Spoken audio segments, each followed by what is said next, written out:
The train on platform 3 goes to... Please no, the Delta...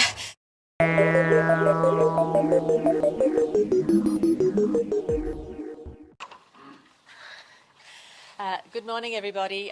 Pleasingly, since last night, we had already reported the 2 cases yesterday. So one was a 70-year-old woman at the Bell Cafe, and then the second one was, as a precaution, the person who the expert panel was determining whether they were an old case, beginning of a new case, or a false positive. Now, the panel hasn't been able to rule out any of those things, so as an abundance of caution, we are asking the close contacts of that person to isolate. That was the man from Castle Hill.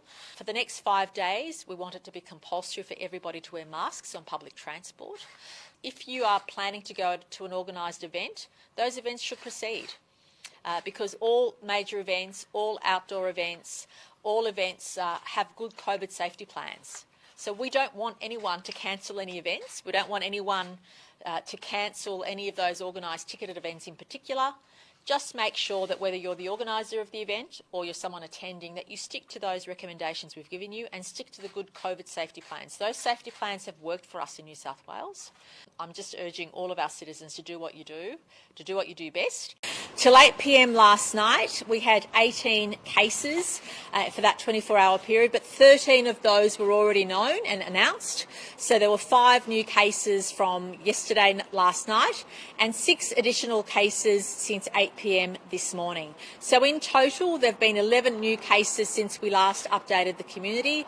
Please know that we'll be looking at the data and analysing the advice right until the last minute to make sure that we provide the best advice to our citizens, which will obviously keep everybody safe, but also keep everybody working and active as well. So what the health experts look at are trends to see where the direction which things are going. So we know definitely that the lockdown has been successful in not exponentially increasing the rate of disease. So what is really scary about the Delta strain, if you look at other countries around the world, 2 cases become 20, become 100 or 200 very quickly. We managed to avoid that in New South Wales. We feel we made the lockdown happen at the right time. The consultations with the business community have been deeply appreciated. My colleagues have been in touch with many business leaders, many peak bodies, and we appreciate, and that's why a lot of the decisions we've taken have in mind not just individuals and families, which of course safety is our number one issue, but also what it means for businesses. And businesses would much prefer a certain operating environment, which is what we'll be providing, rather than have us going in and out of lockdown.